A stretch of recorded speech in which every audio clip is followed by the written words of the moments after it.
For nearly 300 years, they ruled the largest continuous land empire in history. Twice the size of Caesar's Roman Empire. Longer lasting than Napoleon's, as world-shaking as Alexander the Great's. They are the Mongols, the fury that rolls like a storm out of the steppes. In the early 13th century, the Mongols pioneer a style of warfare unparalleled in cunning and cruelty, and so revolutionary, it still inspires military strategists today. Sweeping east and west, destroying everything in their path, they shatter the old world order and carve a new course of history.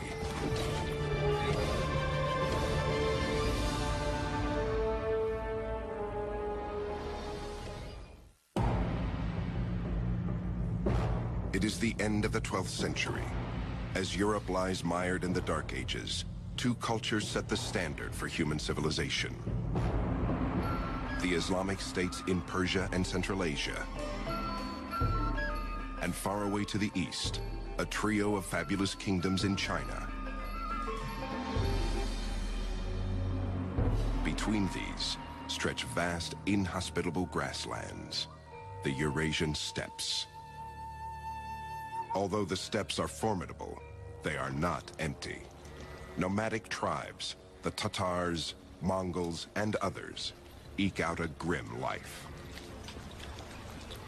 These are some of the coldest places on Earth in Mongolia. Temperatures 90 degrees below zero. So for much of the year, they're fighting nature. It's a life with no margin of safety in it. In 1175, the Tatars renew an old feud with the Mongols. These two tribes, so similar in lifestyle and belief, are bitterly divided by ancient rivalries, a never-ending cycle of alliance, treachery, and revenge. Caught up in their own struggles, they ignore their common enemy, the rich and powerful Jin of northern China. The Jin dynasty, their policy towards Mongolia was one really of divide and conquer. And Jin would employ the Tatars on raids against other nomadic groups, tribes, khanates that grew too large and too threatening. The Jin wisely perceive that as long as the people of the steppes are focused on each other, they won't trouble them. It is in this time of upheaval that great Mongol conqueror Genghis Khan arises in the 12th century. He does so not from a family of kings or princes, but as a fatherless boy, facing death with his family on the barren steppes. Genghis Khan's given name is Temujin, Mongolian for ironworker. It's fitting. His life will demand an iron will. In 1175, when he is barely 9 years old, his father, leader of the clan, is poisoned by the Tatars. Genghis Khan's father had been an up-and-coming tribal chieftain. Perhaps if he'd lived, he might have become the next Khan of the Mongols. But as soon as he was poisoned, the widows of the previous Khan led the Mongols to desert the widows of Yisige, Genghis's father. And the result was that Genghis Khan was left on the steppe alone with his mother. Abandoned with her children, Temujin's mother gives him a simple charge: seek revenge.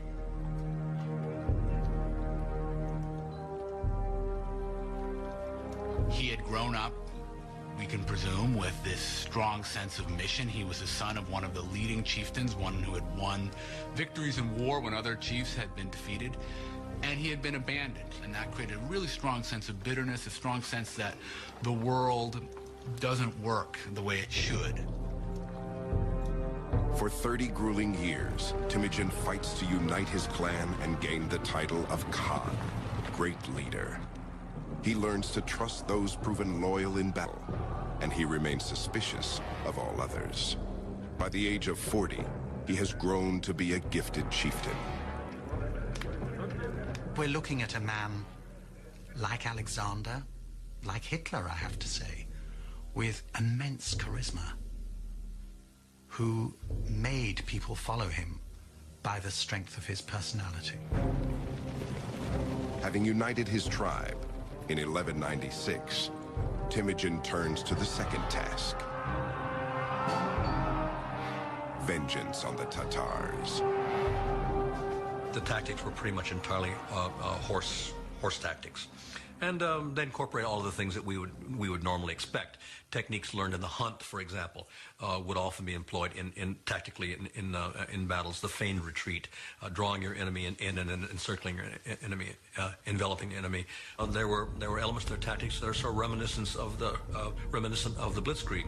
What I do see new in the case of Temujin Genghis Khan is his reorganization of society. That has to be reckoned among the most important, not only social innovations, but military innovations, in which he takes the old Central Asian Mongolian tribal structure and refashions it in his own image in a way, breaking the old tribal loyalties, but maintaining the kind of power of this tribal cavalry. As far as we can tell, in virtually every battle they fought, in every battle they won, the Mongols were substantially outnumbered by their enemies. But they were much more mobile because they had so many horses, and they were able to operate, it seems, in small tactical teams. No more than a few score at most. So the first thing you'd see if you were fighting the Mongols is they would seem to be everywhere. Oftentimes they would come at you in a single file, and suddenly they would just disperse, and suddenly they'd be all around you. That was really disturbing. The Mongols' combination of finely honed horsemanship and tactical strategy overwhelms their enemies. They are virtually wiped from the face of the earth in just 2 years. Only their name will live on. And they are but the first of many, for Temujin is molding his army into the finest light cavalry the world has ever seen. And he does take revenge on the people who had inflicted so much hardship on his family, his larger family, and on his immediate family, namely the Tatars, who, when he finally defeats them, as the story goes, he has everyone taller than the axle of a wagon executed. So he decimates, he destroys this particular tribe. The ambitious chieftain is a religious man. He reveres the natural hierarchy he sees around him. The ground is sacred. The rivers are sacred. But above all is heaven, the protector of the nomads. For Temujin, human affairs should mirror this hierarchy, and one man must stand above all others. Temujin has no doubts that fate has chosen him to lead. So he believed, on the one hand, that he was of a heavenly destined lineage. Why? Because when you won victory in battle, it was something decided by heaven, by God, by this Mocha-Tenger, eternal heaven, or eternal God, which Genghis Khan firmly believed was in charge of all victories in battle and all successes and failures in this world. In 1206, a ruler's council of steppe tribes acclaims Temujin as universal leader, or Genghis Khan. He now stands poised to conquer the rest of the world and seal his reputation as the bloodiest of all barbarians.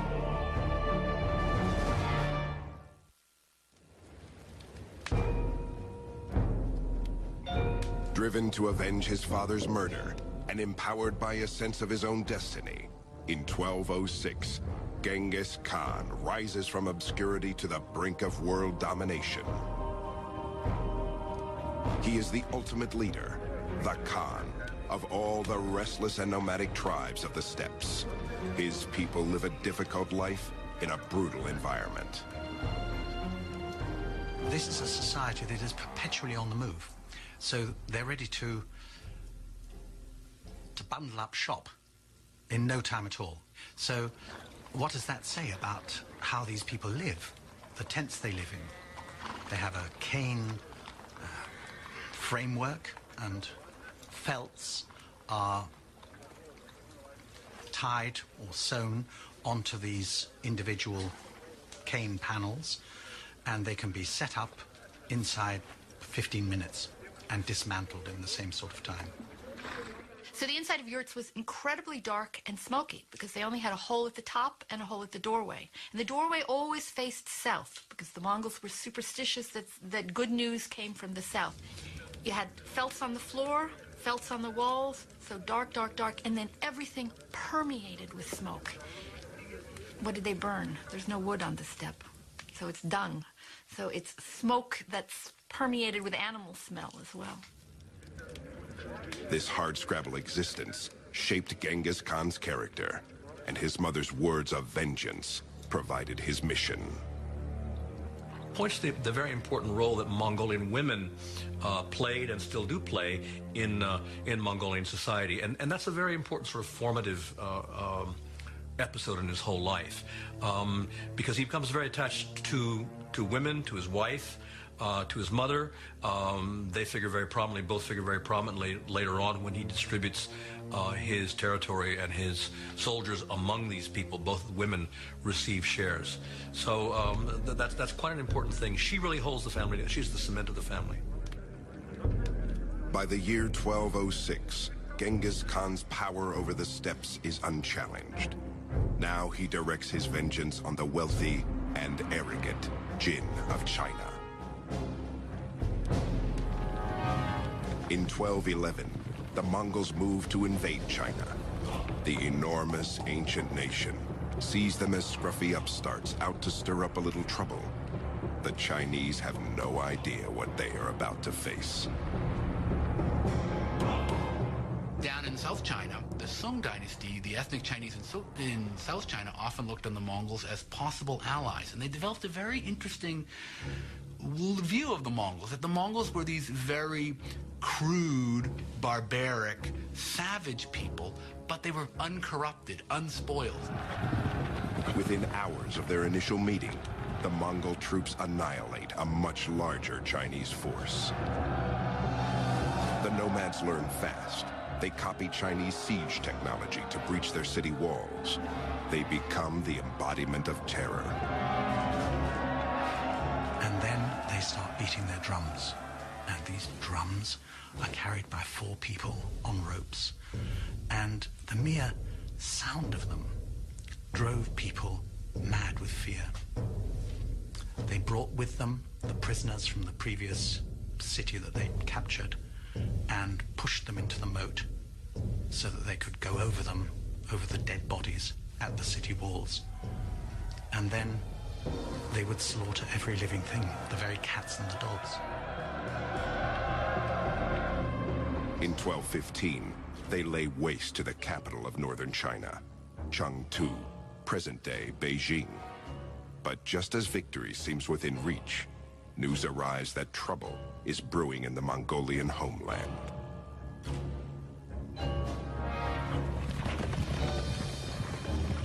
The news reaches Genghis Khan across 1,000 miles of territory, carried by a surprising system of communication that eventually will connect the entire Mongol Empire.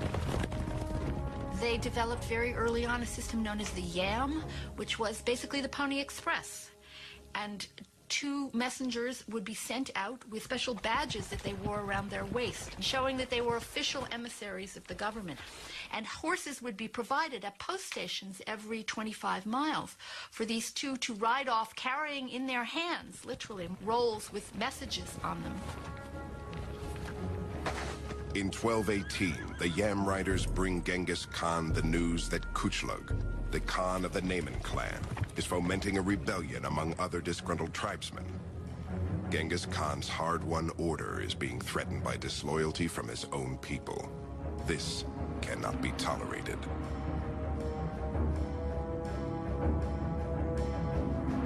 In search of the rebels, Genghis Khan launches a crusade that takes him far from his business in China. As As they pursue the rebels west into Muslim lands, the Mongols annex one kingdom after another. Before crossing into each new territory, Genghis Khan gives the local ruler the option to give up the conspirators and surrender peacefully. But if the ruler resists, Genghis Khan warns he will show no mercy. He writes one chieftain, "The disaster will reach you, too." Genghis Khan's campaign of vengeance has swelled his empire till it touches the borders of the ancient kingdom of Khwarezm in present-day Uzbekistan. Though Khwarezm is an attractive target, Genghis Khan goes no farther. He has learned something new. I think that the key moment in the career of Genghis Khan that lifted him from being a territorial chieftain in Outer Mongolia, and it's not accident that Outer Mongolia means the boonies, it means the back of beyond, that moved him from that to a player on the world stage was when he began to realize that his territories were on the Silk Road and that he could change the fortunes of his people by trade. And so he sent a series of embassies to his nearest neighbor, the Sultan Muhammad, who was the ruler of the Eastern Islamic world. And those embassies were finally followed by a caravan of 1,500 camels. And I think that what happened there was that this particular camel caravan was so rich that it tickled the greed of the Muslim governor of the frontier post concerned at Otrar, and he simply seized it. This governor of this town, he saw this Mongol embassy of merchants coming, basically a trade mission come. He saw all the kinds of things that were in there, and he asked the Sultan Muhammad, what should I do with them? He was told. He implied they're spies. These Mongol envoys are spies. What should I do with them? Can I massacre them? And Sultan Muhammad said yes, and they were. Undeterred, Genghis Khan sends a second envoy, only to have him seized. His beard is shaved off in the street as an act of humiliation before he is sent back. The caravan of gifts, of course, is not returned. Genghis Khan's final dispatch to Sultan Muhammad is simple and grim. "You have chosen war," he writes. And it was that event, that greed, that breaking of the laws of interchange of ambassadors, of allowing merchants free run across frontiers, that caused the Mongol catastrophe, the catastrophe which, as one Russian chronicle says, left no eye open to weep for the dead. They came, they sapped, they plundered, they burnt, they slaughtered, they departed.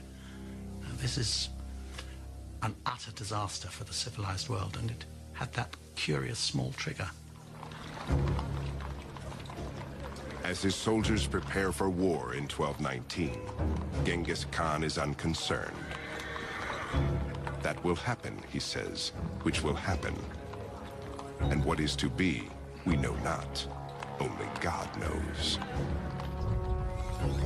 In carrying out God's heavenly plan, the Khan will teach his enemies a terrible lesson and continue a conquest that will destroy all that stands before him, including the wealth and knowledge of an entire civilization.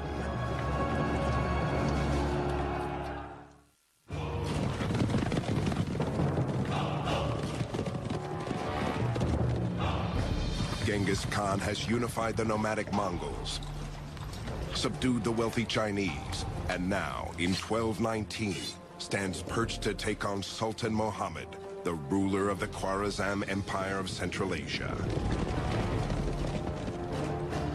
Genghis Khan is a man driven by revenge. Inalchuk, the Sultan's governor, has flagrantly humiliated a Mongolian diplomatic envoy, an abuse that cannot stand.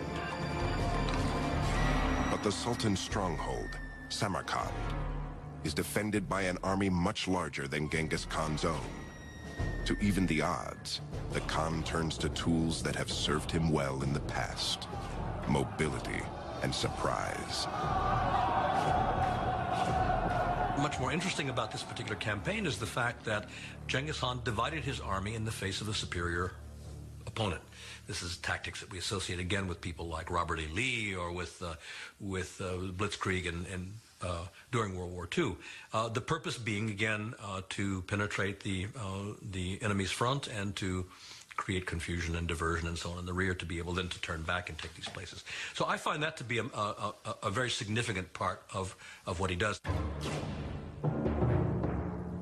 Genghis Khan's first blow comes at the border town of Utrar in 1219. After a 5-month siege, the Mongols burst through the defenses and lay waste to everyone and everything in their path. There is no limit to their cruelty. Why were the Mongols so cruel? It's a difficult question, and no one really knows the explanation. But the fact of it, I think, can't be doubted, that these were people who did not wage war in the ordinary way. A special fate is assigned to the greedy governor in Alchuk. He discovers firsthand the meaning of the old Mongolian proverb, "Return what people give to you." Dragged from his hiding place in the citadel, he is held down while molten silver is poured into his ears and eyes.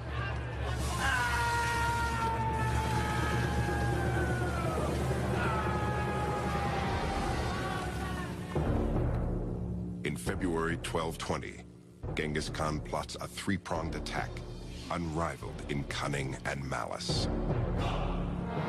First, 2 columns of Mongols strike Khwarezm from opposing directions, east and west. Their main goal? To lull Muhammad into thinking that these trifling attacks are the Mongols' best shot. Medieval armies in Europe and the Middle East had a very strong idea that retreating in the face of the enemy was humiliating. And so they really couldn't do it. And the other reason they couldn't do it was because, from the general's point of view, once you start retreating, everybody would think you've lost, and suddenly you would lose control of your army. Everybody would start running away. Oh, we've lost. We're running away. The Mongols would retreat. Then suddenly, as they're retreating, they suddenly break up, start coming around again, and start shooting at you again. That was very disorienting for many armies. The constant hail of arrows that would be falling, that was a disorienting thing. Diverted by the Mongols' feints and skirmishes, Sultan Muhammad strings out his forces along hundreds of miles of farmland and river valleys south of Samarkand. But far away to the north, Genghis Khan prepares for the main assault. Genghis Khan carefully seeks out the smugglers and bandits who know the secret water holes and camel routes in the desert of Kızılkum. These will be his guides. They will lead his army over 300 miles of punishing desert sands, a back door to the Sultan's kingdom. In March 1220, Genghis Khan and his army emerges from what the Sultan believed was an impenetrable desert, like demons from his worst nightmare.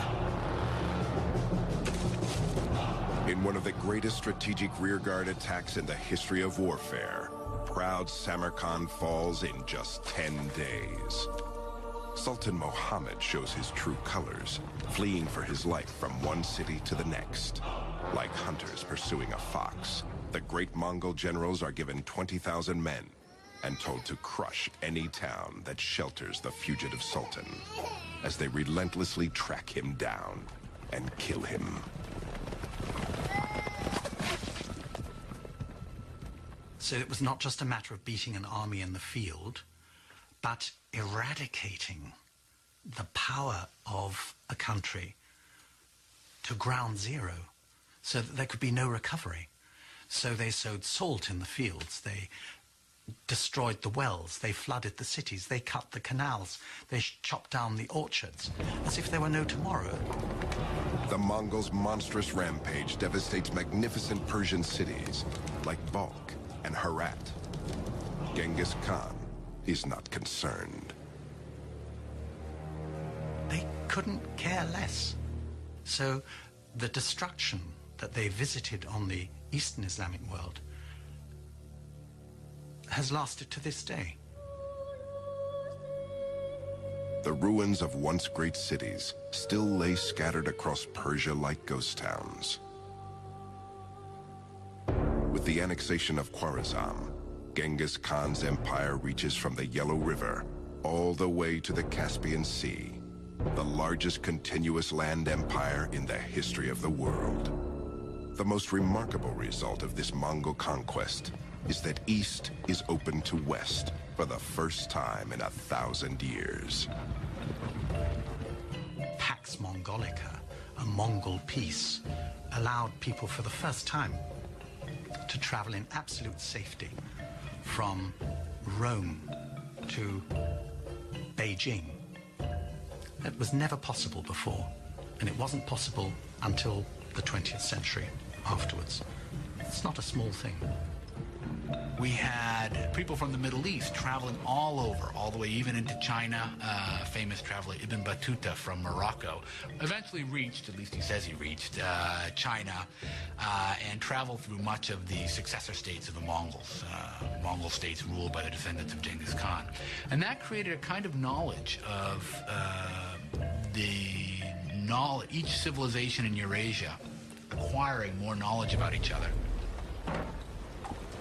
Ironically, creating such an empire is not Genghis Khan's goal. The flame of vengeance still burns in his belly, and he still has a score to settle with the Chinese. To that end he now turns, but it is the one thing beyond his reach. In 1227, in his mid-60s, Genghis Khan dies on the march to China. According to legend, the victim of a freak riding accident. Armed troops and slave girls escort his body back to the steppes, where he is laid to rest in secrecy. There are various stories about 50 guards were detailed to bury him. They were killed by 50 others who were then killed, in turn killed by other people, so that the grave would remain secret for various reasons. But as for the precise location of this, we don't know. The way that the Mongol chieftains were buried was in total secrecy. They went off on a procession, the people who were going to bury them, blaring horns, beating drums, making as much noise as possible. And if anybody met the procession on its route to its secret destination where the person was going to be buried, they were killed. So the whole point was that nobody should know where the great ones of the Mongols were buried. Not a single tomb of a Mongol chieftain has ever been excavated. They've not been found. So we have no idea what they contain. Genghis Khan's empire seems to be as lost as his mountain grave, for upon his death, the state he sought to unify breaks apart, carved up into 4 kingdoms for his 4 sons. But the dream lives on. It will turn into a nightmare in the hands of another Mongol conqueror. Driven by visions of glory, he will unleash a reign of terror even bloodier and more brutal than Genghis Khan's.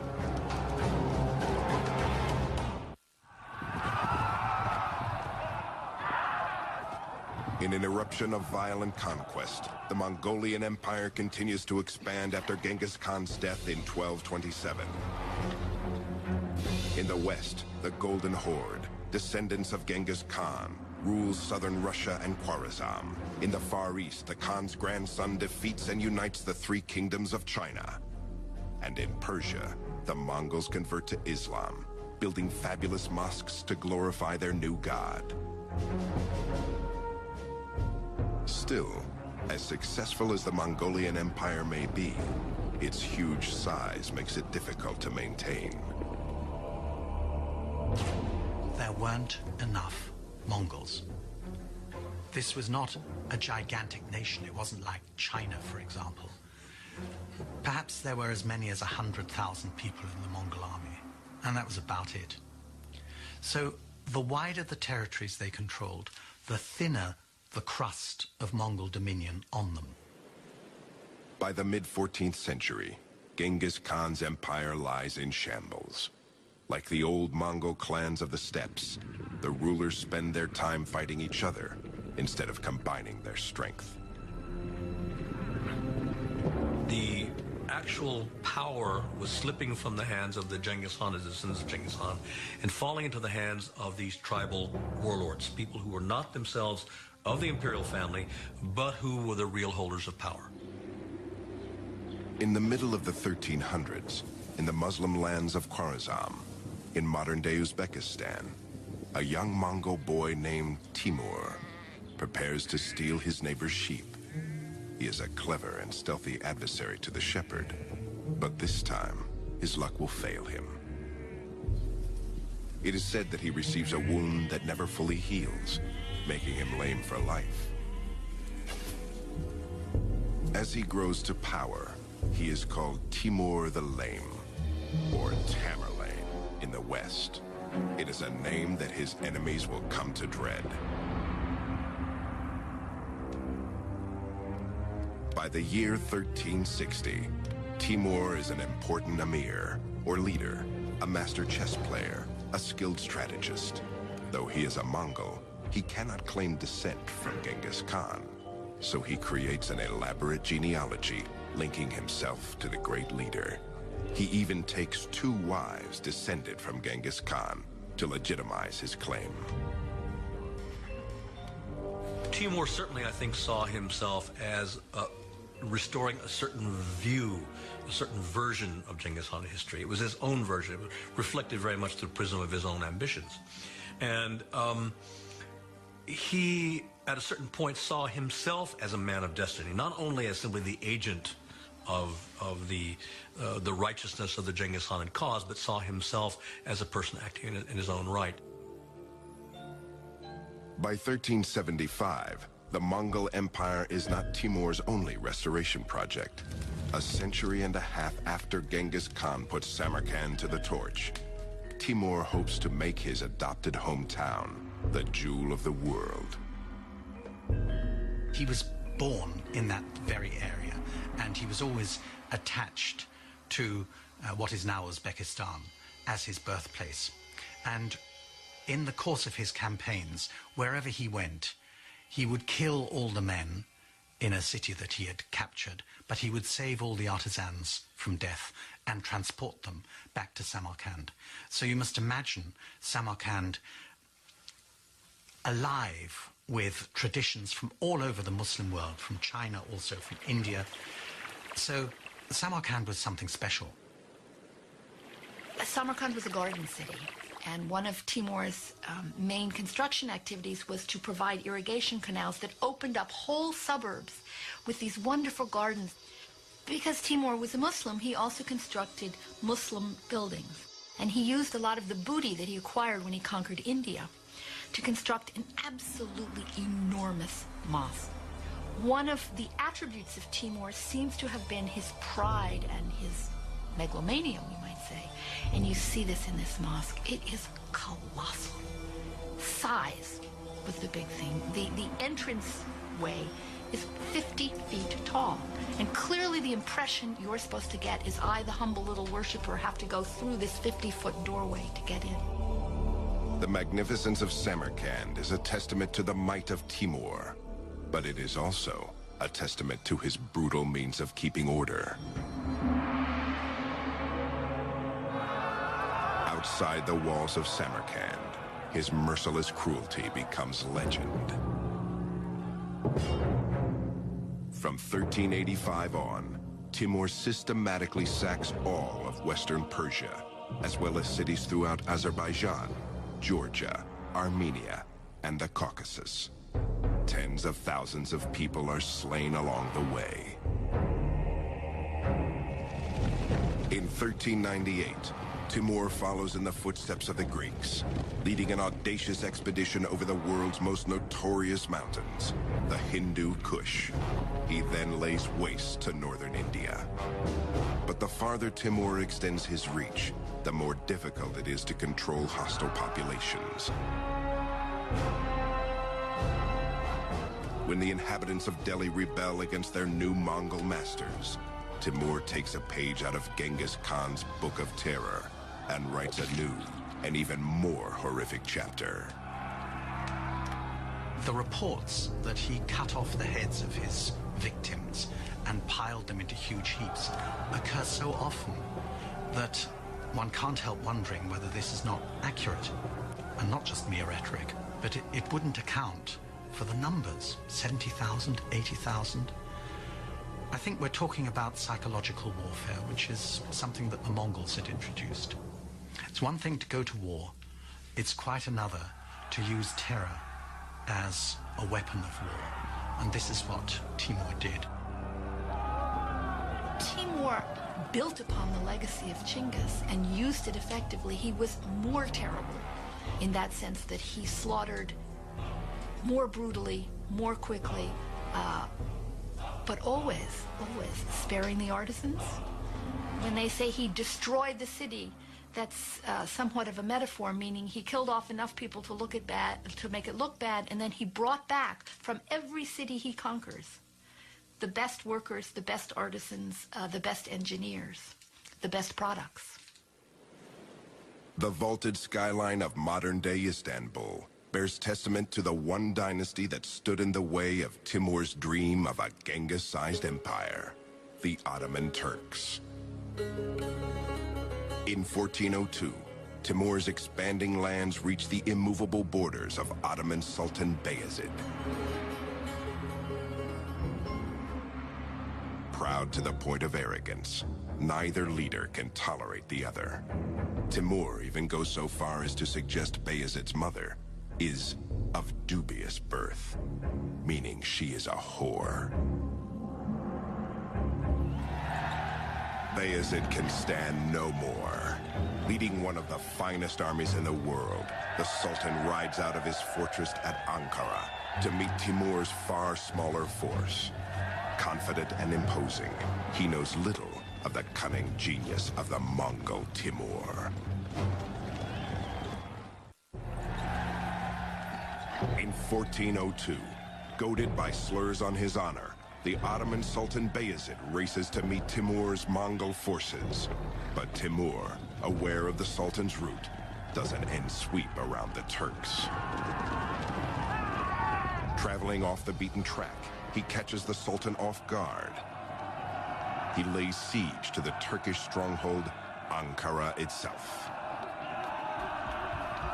It is a humiliating turn of events for Bayezid. He is forced to beat a hasty retreat to defend his city.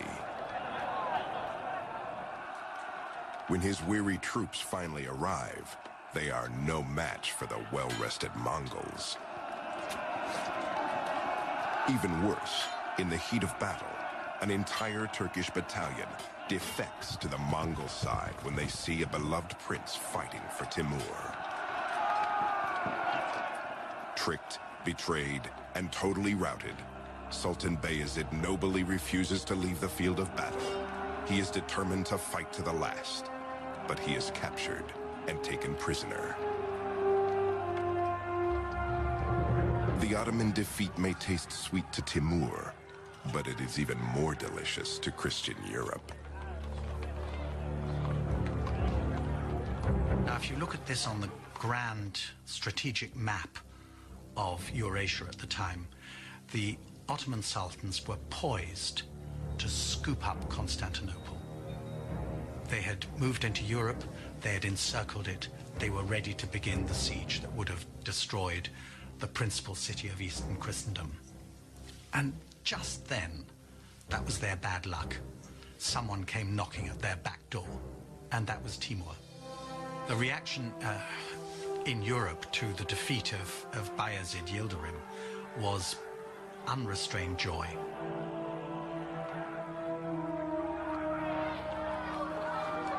With the defeat of the Ottomans in 1402, Timur's empire nearly matches Genghis Khan's in size and scope. Predictably, it is not enough for the voracious conqueror. To secure his place in history, he must do his hero one better. And the only way to accomplish this is to take what Genghis could not: China. But like Genghis Khan, Timur mysteriously falls ill and dies on the march to China. In 1405, in Samarkand, he is laid to rest in a tomb as ornate as Genghis Khan's was simple.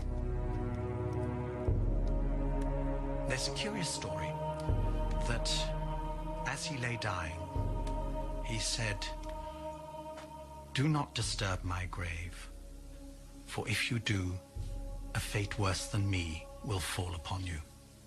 And his grave was kept absolutely untouched until the 22nd of June 1941, when Soviet archaeologists opened the grave and found the skeleton of a tall man with a damaged hip. And on the 22nd of June 1941, Hitler launched his attack on Russia. And that was the signal for some 20 million Russians to perish in the following 4 years. So you could say that he had a long arm, and that that long arm stretched right into the 20th century. Without the force of Timur's personality and leadership, his heirs are unable to hold the empire together. The Mongols begin to fade into history. Too small in number to rule their vast empire, they become assimilated into the cultures they conquer, adopting their religions and customs as their own. And yet, their impact remains immeasurable even today. By opening China to the west, the Mongols created an insatiable thirst for Asian goods. The drive to quench it spurred the Age of Discovery and the voyages that would lead Europe to America. Truly, by shattering the old empires of China and Persia, the Mongols gave birth to the modern world. An empire that stretched from the Sea of Japan to the Baltic, from Korea to East Germany, and took in most of Eurasia, apart from India and Southeast Asia. There's been nothing like it. Will the world ever see another empire like it? In Mongolia, some fervently hope so.